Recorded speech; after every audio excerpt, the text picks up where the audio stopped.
What's going on, everybody? How are you? Welcome to Cocktails in the War Room. A little lipstick there. It's time to have our nightly cocktail, unwind from another crazy day of social distancing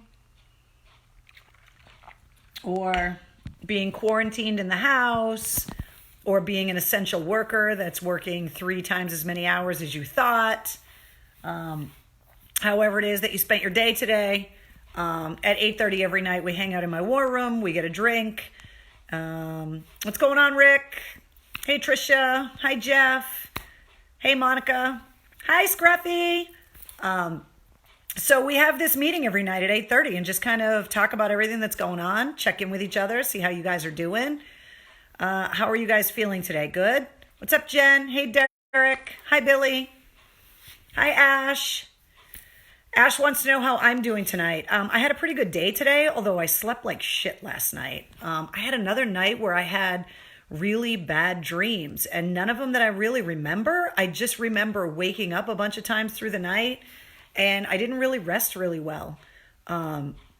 But I spent some time outdoors today. I wasn't planning on getting anything done outside, but because I thought it was going to rain all day. And then when it didn't rain today, I was actually kind of functional and got some stuff done outside, which was really good. I had to go to CVS today, which was the only time that I kind of left the house. And, I try not to leave the house at all, but when I need to, every time I go out, it feels like I'm in like a weird apocalypse movie. I can't get over the feeling of it, like walking through CVS and having everybody wearing masks and still what weirded me out the most was like the music, like the recorded music in CVS that was like nothing was wrong. Like it's just another day. I'm just at CVS, and then you're looking around and everyone has masks on. And there's plexiglass shields in front of the cashiers, and there's lines on the floor where you're allowed to stand. It was very strange. So, but hi, Will, Blueberry Cobbler. I'm so glad you guys like that story. Oh, that makes me laugh. Hey, Timmy. Scott wants to know what my shirt says. So I picked this shirt today because among other people's birthday today, today is Paul Gray's birthday, who was the bass player in Slipknot, who has passed away. And so I wore my Tattoo the Earth shirt from 2000. And that was at Suffolk Downs. In 2000, it was Slayer, Slipknot, Seven Dust, Sepultura, Head PE, Nashville Pussy. I'm trying to think of who else was on the lineup. But that was one of the tour stops when tattoos were still illegal in Massachusetts, and they had all of the world's best tattoo artists sitting around getting drunk because they weren't legally allowed to tattoo people at the Tattoo the Earth tour. So I wore this shirt today, partly because it's Paul Gray's birthday, but also because we were talking about Pedialyte the other night, and this was the show that I was drinking orange Pedialyte and vodka with the Slipknot guys and the Head PE guys backstage. So I dug this one out of the closet. So this is Tattoo the Earth 2000. If today is your birthday, get your drinks up. You share a birthday with some pretty amazing people. Paul Gray from Slipknot, as I said, Izzy Stradlin from Guns N' Roses. Julian Lennon was born on this date. Hey Jude was written about him, obviously. And most importantly, today is Chris Kyle's birthday. So raise a glass for some amazing, badass musicians and a true American hero. So happy birthday if today is your birthday, and happy birthday to Chris Kyle. And obviously Paul, Izzy, and Julian as well. So if today is your birthday, you got a good one today. You share it with some pretty awesome people. Speaking of those shields, so just to give you an example about how ingenuity kind of works. So obviously the entire touring industry is shut down. The whole entertainment industry is shut down. And there is a company in Central Mass called Image Custom Cases, and they make road cases for tours. And obviously they're not doing anything right now. And so they started constructing those acrylic shields, custom sized ones, so that cashiers can be protected while they're still at work. It hit the news the other day that an employee at Market Basket passed away from COVID-19. And one of the things that people are saying is that the cashiers at the stores need to be protected because they're dealing with the public. And I thought it was so amazing. I know the guys from Image Custom Cases, and they've been making road cases for tours, for equipment, for rock shows and stuff for 20 years. And then their entire business just shut down. And now they're making those custom acrylic shields. And I just thought, it's probably something that those guys never in a million years thought that they would ever make. They probably never in a million years thought that there would be anyone that would want to buy them. And right now they're able to keep all of their employees working because they're building those acrylic shields that are protecting people that are working in essential retail outlets. So I just thought it was really cool that those guys, transition their business so quickly and are doing their part to, try and protect the people that are hard at work right now. So, they're super nice guys, and, they build the stage at the Boston Wounded Vet Run. And these guys are used to doing like big events and like, putting road cases together for, concert equipment. So if you have a store or, work at a store that doesn't have a shield and you would feel better, you could go to imagecases.com, and they're local guys trying to keep a local business going. And I just thought it was really cool that they are trying to do something to, help protect people and also try to stay in business instead of, furloughing everybody and just kind of waiting this out. So kudos to those guys for trying to figure out a way to help everybody and stay in business. And I thought that was pretty amazing. So I wanted to tell you guys about that. The sad news came out that John Prine, legendary songwriter John Prine, passed away due to complications from COVID-19. He was in the ICU on a ventilator for 3 weeks, since St. Patrick's Day, I believe. And musicians of every genre, obviously, the country genre, but also, bands like bands like Shinedown and the Rival Sons, everyone's reactions online to John Prine passing away. Just one of those songwriters that I think the way the Rival Sons worded it was, I know I'm going to screw up the quote, but something like, when you heard his lyrics, you thought you were hearing from a friend or something like that. And I just thought it was a really touching way. I retweeted the tweet with the statement. If you go to my Twitter feed at Mistress Carrie, the statement from the Rival Sons, I just thought was really touching. And you know who else passed away today? I don't believe it was from the coronavirus, but for anyone that is of my generation, Linda Tripp died today, who was the whistleblower that was the woman that befriended Monica Lewinsky and then secretly recorded her and gave those tapes to the government that was part of the whole Clinton impeachment process. She died today at age 70. I just thought it was crazy that, because I can't believe it was that long ago that investigation happened. It seems like the 90s was like right there. And in fact, the 90s was like way over there.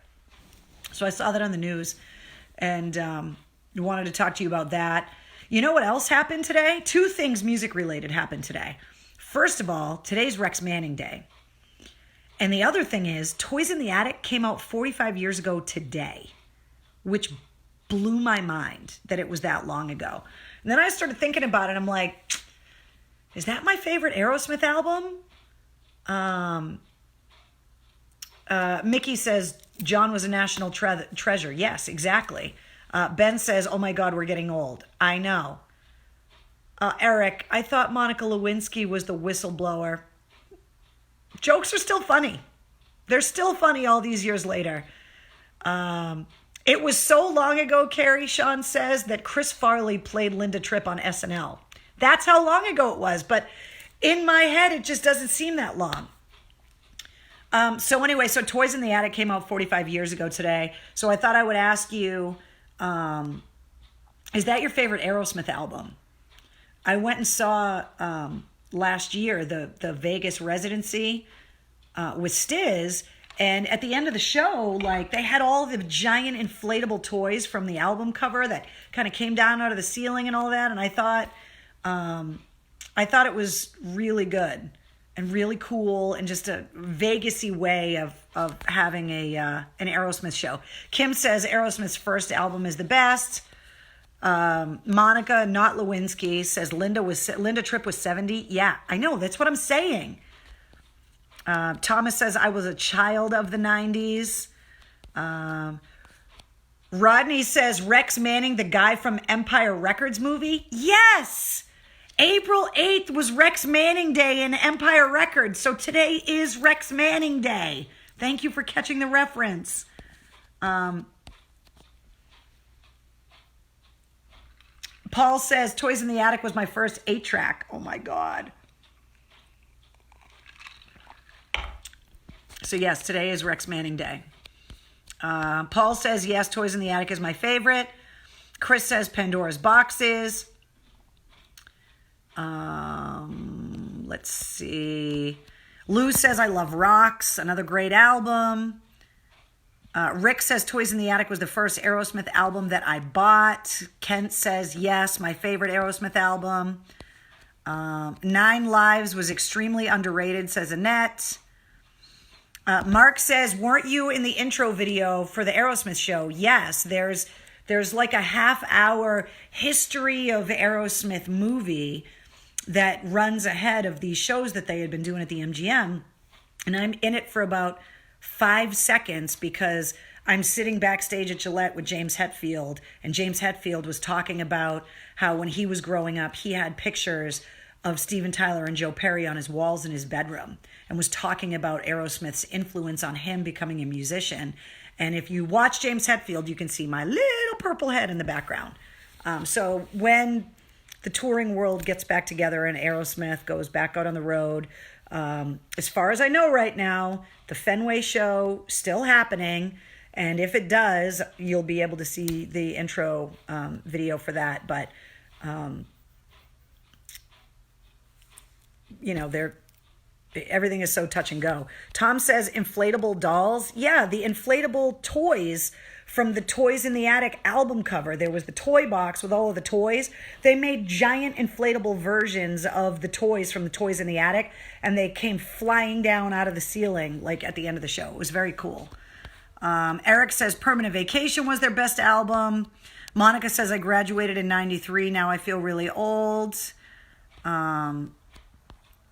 Jen says the lady from Jaws with dark hair and glasses died the other day from COVID-19. Really? I'm going to have to go back and look at that. Chris says, oh my God, that's awesome about Empire Records. Yeah, today's Rex Manning Day, so there you go. I haven't watched that movie in a while, but now that I'm kind of locked in the house, I feel like I should go back and watch that movie again. And now that you guys are locked in the house with all of your kids, have you been showing them some of the awesome movies from our childhood? Because, well, there's nothing else to do. Like maybe there's some of those old movies on Netflix or Amazon Prime or whatever. What movies have your kids liked or hated from your childhood that you made them watch? Because obviously the special effects are going to suck. And obviously, you know, there's no cell phones and all of the references they're just not going to get. What's up, Warren? Who says he's sending love from Tucson, Arizona. Ricky says A Little South of Sanity was my first Aerosmith album. Let's see. Oh,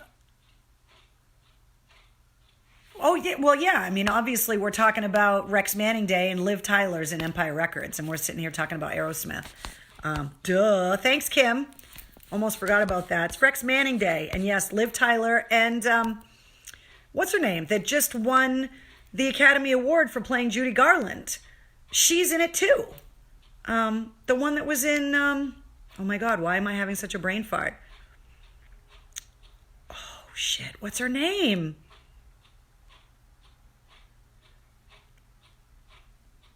Why can't I remember her name? Fuck. I hate it when my brain does that. Jeff says my daughter and I just watched the first Star Wars movie. Monica says she likes Aerosmith Get a Grip. They deserve iconic shows like Fraggle Rock. I heard that they're remaking Fraggle Rock, but I don't know if that's true. Eric says Uncle Buck. Carrie says my 18-year-old daughter wanted to see Beetlejuice, but then wasn't impressed. What? That's so good. Jen says she watched The Princess Diaries. No, not Alicia Silverstone. She was in all of the Aerosmith movies. Renee Zellweger. Thank you, Kim. Yeah, Renee Zellweger and Liv Tyler were the two female stars of Empire Records. And Renee Zellweger then just won an Academy Award. So there you go. Oh, Linda, My Cousin Vinny. You know what? Every time that movie's on, I have to watch it. It's so good. So anyway, that's what's going on as far as music goes. You know what else happened on April 8th, actually? Kurt Cobain's electrician found him dead in his house. Now, they were able to then attribute his death was a couple days before, which they were also able to figure out that Lane Staley, even though he was found weeks later after he passed away, that they died on the same day in different years. But today was the day in 1994 that it hit the news that Kurt Cobain had passed away as well. Harry says Blazing Saddles. That movie and Airplane are so freaking funny and so inappropriate and could never be remade again, but so good. Jennifer says they watched The Outsiders and Close Encounters. Two fantastic movies. Can I tell you a story about Close Encounters? So remember the other night I was telling you about my cousin Michael that has been missing? And I asked you guys to go to findmikewallace.com and kind of look at the pictures. When we were kids, our dads took all of us, me and Michael and my cousins Kim and Gary, and they took us to the movie theater to watch Close Encounters. And Michael was 6 months younger than I was. And we had gone out to dinner and we had spaghetti. And he got so scared in the movie theater that he started throwing up the spaghetti in the theater. But the spaghetti was coming up like whole. Like he ate it so fast that he didn't even chew it. He just kind of swallowed it. And I remember as a kid, because now obviously my cousin Michael's puking in the movie theater and everybody's grossed out. And I remember my uncle picking him up and like had to run out of the theater. And all I can remember was looking at the vomit because it just looked like you had strained a pot of spaghetti. And I was like, where did the sauce go? Because all that was coming up was the pasta, but the sauce wasn't there. Like somehow he digested the sauce, but not the spaghetti. These are the screwed up things I thought in my head as a kid. I was like, where did the sauce go? Thomas says, how about Animal House? Yeah, again, so good. Ooh, The Great Outdoors. That is a fantastic movie. Rick says, back in the war room. Finally made it back. Yes, welcome back, Rick. Cheers to you. There you go. Also making the news today, Bernie Sanders dropped out of his presidential race and halted his campaign. Tomorrow, they are saying thunderstorms are coming, possible hail, heavy rain, and wind gusts between 35 and 50 miles an hour. And I'm just wondering when the friggin' locusts are going to show up, because now Mother Nature is just throwing the kitchen sink at us. There's a freaking plague. We're all on lockdown. And now we're going to get winds, torrential downpours, and possibly hail tomorrow.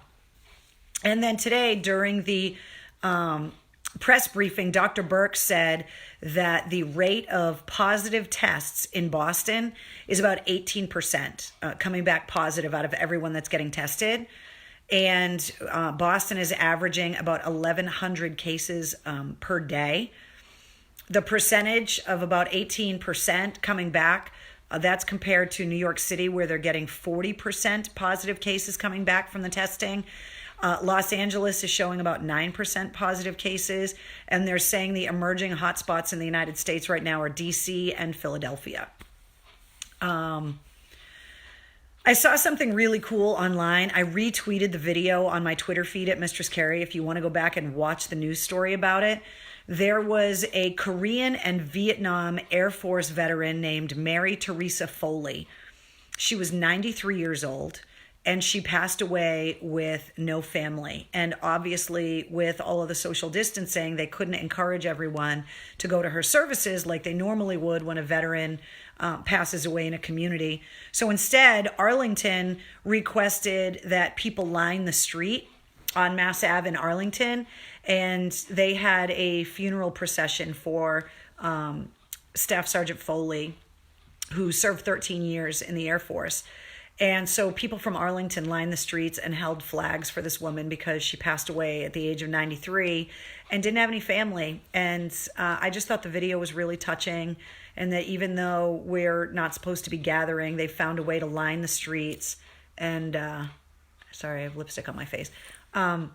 They found a way to line the streets and show respect to a veteran of 2 wars. And I just thought it was really amazing. So if you want to see the story on it, you can go to my Twitter feed, and I linked it there for you.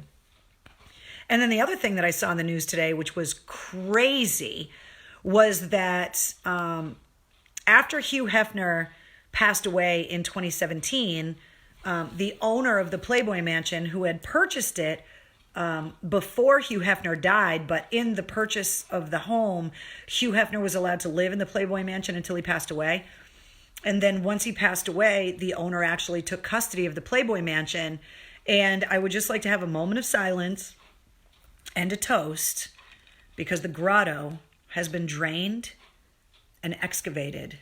And the Playboy Mansion grotto, home to some of the craziest Hollywood stories of all time, is no more.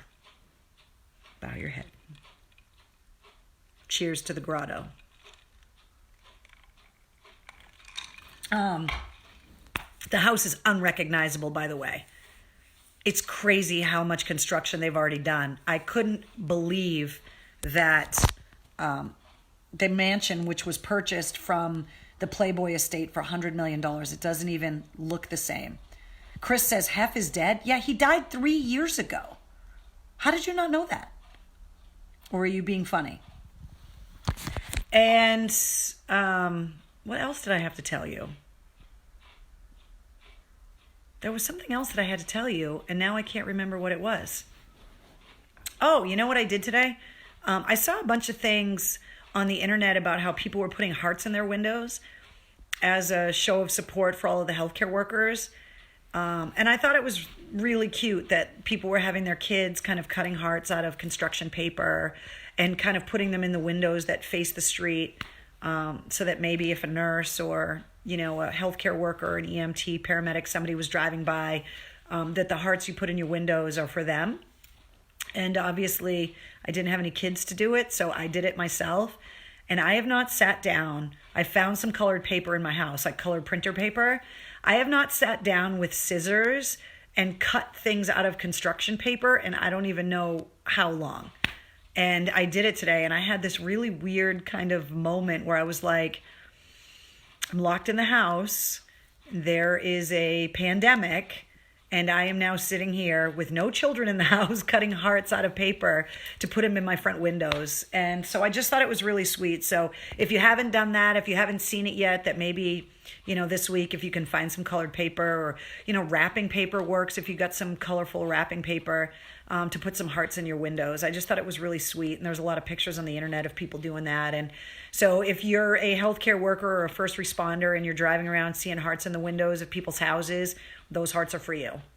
And we're all very appreciative of all of your hard work and, you know, going into work worried about not having equipment and worried about being exposed and possibly getting sick or exposing your family. And it's just a little tribute and a little way for people to kind of show support for you. So maybe it's something that you could get the kids to do tomorrow. Or if you're like me and you're just in the house by yourself, Craig says, you are officially losing your mind. Come on, Craig. I just thought it would be something nice to just put some hearts in my windows. And maybe I'm losing my mind a little bit. But again, like the other day, we talked about just kind of feeling powerless and kind of feeling useless. And I wanted to do something. Eric says, don't forget to eat the glue. He's a smart ass. No, I did not eat the paste, Suzanne. But I just thought it would be something sweet to do. So even though there aren't any kids in my house, there's hearts in my windows. So deal with it. Yeah, if you have Valentine's decorations, just put them back up in the window. There you go. Good idea.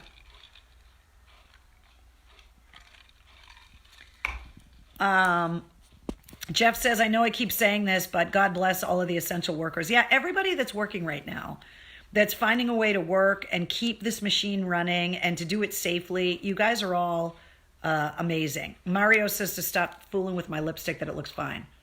But I had dinner before I talked to you guys. I had some salad and there was dressing and it was like a mess. All right, so I wanted to show you guys some stuff since that's kind of our tradition besides my retro shirts that I bust out almost every night. Oh, wait, that's what I wanted to tell you. Sorry, maybe I am losing my brain. If you check out this page, and I also tweeted it, the Godsmack video for Unforgettable came out today. And it is awesome. The guys from Godsmack sat down with a bunch of school kids, musicians, and taught them the song and gave them music lessons. They filmed the whole thing. And then they got them all in an arena and got them all to play the song together, like multiple drum sets, multiple guitar players, multiple singers, choirs of kids. And the video is really, really well done and just kind of shows the passion of music and kind of inspires a whole new generation of kids to pick up instruments. And if you haven't seen the video, it came out today and it's really great. But it's on the Mistress Carrie Facebook page, and I also tweeted it out on my Twitter feed as well. I try, when I write all of these things down that I want to talk to you guys about, I try to tweet them out on my Twitter feed as well. So if you ever hear me talking about something, most likely you'll be able to find the link on my Twitter feed if you are looking for more information on it. Mariah says, yeah, the video is awesome. Chris says, I'm a healthcare worker and it is truly amazing with the support from the communities. Seriously, thank you guys. So, we just want to show you guys that we love you. And so put the hearts in the windows. Don't eat the paste. All right, so I dug through the war room. I have some drawers in here. And what happens sometimes is that people find things. And because they know I have a war room, they're like, I found this and I thought you should have it in the war room. And that's what happened with this. My friend Wendy found it in her dad's house. And she gave it to me. And I thought it was crazy. It's dated Tuesday, June 6th, 1944. And this is the Fitchburg Sentinel from 1944. And the headline says, Invasion, Allied troops land in northern France while parachutists drop behind West Wall. Air and Sea Armadas greatest in history. Check that out.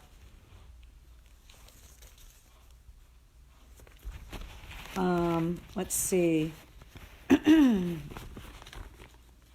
There's a map of all of the landings. Check that out. I can't believe this newspaper is still in such good shape, but it is. I feel bad kind of opening it up to read it because I don't want to tear it. By the way, look at the price of the paper. It's crazy. It says...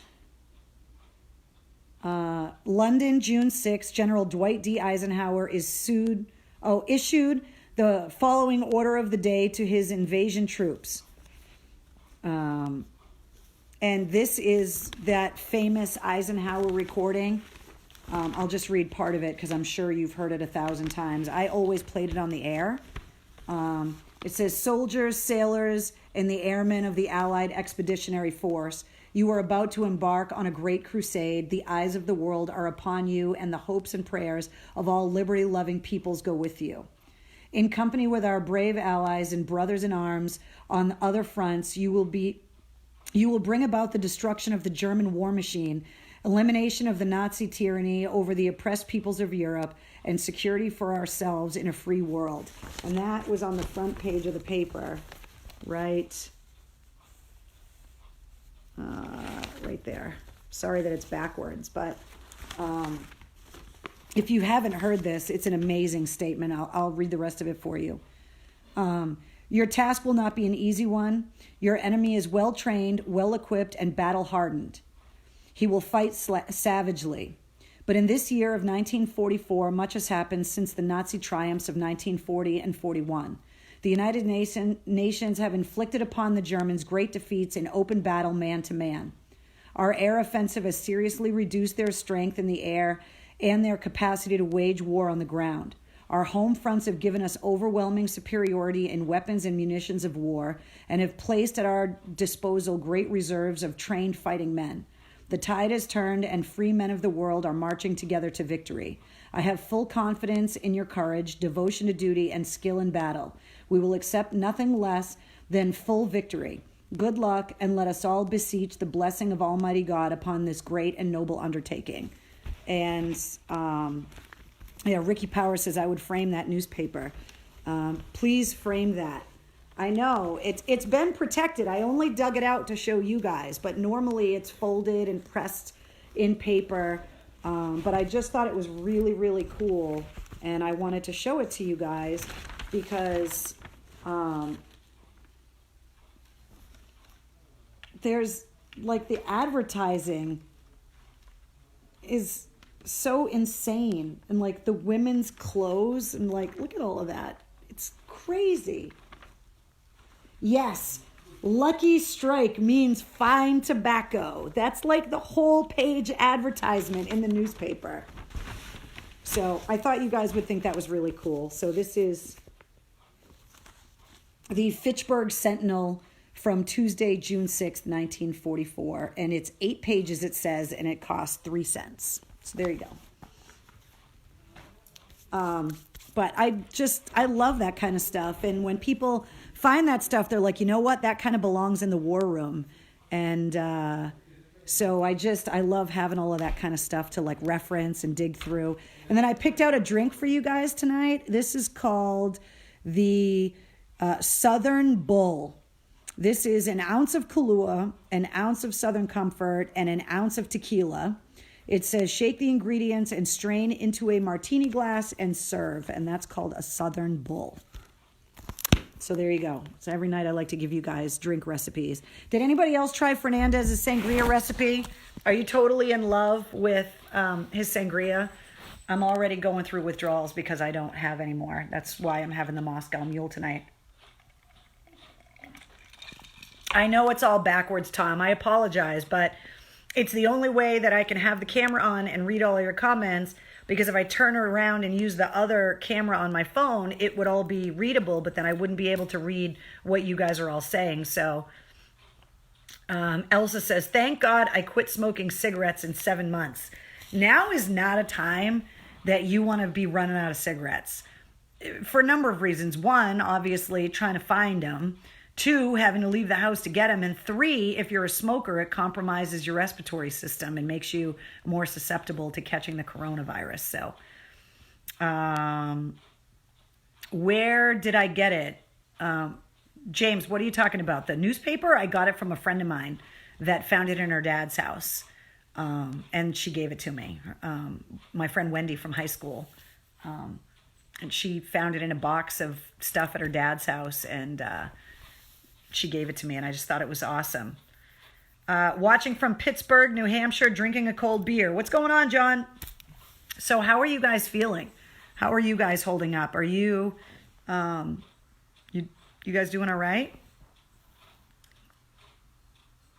Roger says, stay safe and keep rocking WAF forever.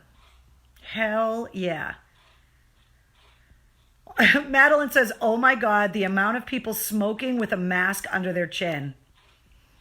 when you watch people, there was video online of somebody on the subway in New York City eating fast food with their rubber gloves on, and then like touching their face, and then the pole of the subway, and then eating, but they think they're okay because they have the rubber gloves on. Like,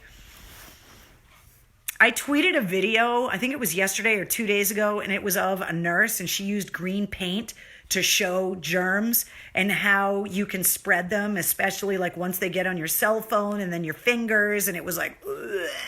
Yeah, gross. Mark says doing a lot of home workouts. Yeah, exactly. A lot of people are doing that. You know who's probably making out is Peloton. They got everybody to buy those super expensive home workout things, and now everyone's isolated and they're all taking Peloton classes. Should have bought stock in Peloton. What's up, Phil? How are you? Let's see. Bill says, I'm furloughed from my second shift job, so now I can watch you. Nice. Congratulations on being furloughed. Come on into the unemployed pool. The water's fine. I'm back here doing the backstroke. David says, I found an unused WAF bumper sticker the other day. Hold on to those. I heard people were buying them on eBay for like $30. Is that true? Because I think I got a whole bunch of them laying around here somewhere in a box somewhere. And if that's true, I might have to start selling that stuff on eBay. Tom says, I'm eating Cheez-Its and drinking a highball. Nice. Karen says, I love the time in the war room. Thanks for doing this. I do it for you guys, and it keeps me sane. It gives me a reason to pay attention to what's going on in the world. It gives me a reason to take a shower. It gives me a reason to put on pants. It's been really fun digging through all of my old concert shirts and then just getting to kind of find out how everybody's doing and find out what's going on with everybody every night. I look forward to it too. So Mary says, I should have bought stock in toilet paper. Yeah, no shit. All of us should have. Annette says, I found one today too, talking about an AAF bumper sticker. So I gotta have some laying around here somewhere. Eric says, I look forward to this each night. So do I. I love just, giving us all a reason to kind of keep each other's spirits up and keep each other's hopes up and just kind of check in on each other. And, we talk about it all the time, but, you're not going to have a good day every day. And it's okay that you don't have a good day every day. And, like I said, like I didn't sleep well last night, but once I got up and kind of made my coffee and had a chance to, just kind of wake up and kind of get over it and had some coffee. And I was like, okay, I'm all right now. I'll get some stuff to do. And the day was good. So I think it's just a matter of trying to stay positive. Couple things to remind you about. Number one, Wednesday's birthday is coming up on the 11th. So prepare yourself. I don't know how I'm going to pull it off because all the party stores are closed. But she's going to be 2. So yes, I'm having a birthday party for my dog while we're on lockdown. Also, we got to take our selfie. I love that you guys are tweeting me and tagging me on Instagram and taking these pictures. What I don't love is that I'm making goofy freaking faces all the time. And I don't know why I do that. What's up, Michael? Or, wait, was that Mickey? Oh, yeah, it was Mickey in Oregon. Also wants to know, how is Wednesday? She's fine. She's sleeping because that's what she does at this hour. Then she'll wake up around 10:30, be hyperactive for 15 minutes, and then she sleeps for the rest of the night. Keith says Walmart has party supplies and Walmart's still open. Good call. Target too, I guess. So, all right, I'll have to figure something out. So we got to take pictures tonight. So I'm not going to make goofy faces tonight because every time you guys post those pictures, I'm like, ah! Although I just made goofy faces and now you probably took the picture. So we got to take our selfies. So get the cameras ready. And then tweet them to me on Twitter at Mistress Carrie or tag me on Instagram at Mistress Carrie WAF. I also, because I know that the news is getting more grim when it comes to fatalities and how much this is spreading. Although in some places like New York, they think that they may have reached the apex and it's kind of plateauing. But I know it's hard to watch the news, and I know there's a lot of people that are sad and having a hard time. So I want to give this number out again. The National Suicide Prevention Hotline is 1-800-273-8255. And the website is suicidepreventionlifeline.org. And I tell you all the time, I'm not giving this to you because I'm afraid for you necessarily, but I want you to have these resources at the ready in case you talk to someone and you start getting worried for them. And at least you'll have the information ready to be able to pass it on. And, you know, obviously, if you start to get worried about somebody, you know, you can call that hotline as well and get some advice. But the biggest thing is just to reach out to people and let them know that you're there and that you want to talk and that you care about them. And even if they don't want to talk about anything serious, just that you can talk about anything like we're doing now. I mean, we're not solving the world's problems here right now, but we're at least all connected and we know that we're here for each other if we needed something. So one more time, the National Suicide Prevention Hotline is 1-800-273-8255 and the website is suicidepreventionlifeline.org. All right, guys, here we are in the war room. Sorry I'm late, Drea says. No worries, I'm sorry I'm leaving you. Happy Rex Manning Day one more time. And happy birthday, Chris Kyle. And I'll see you guys tomorrow. Good night. Wait, Wednesday, come here. Come here. Come and say hi to everybody.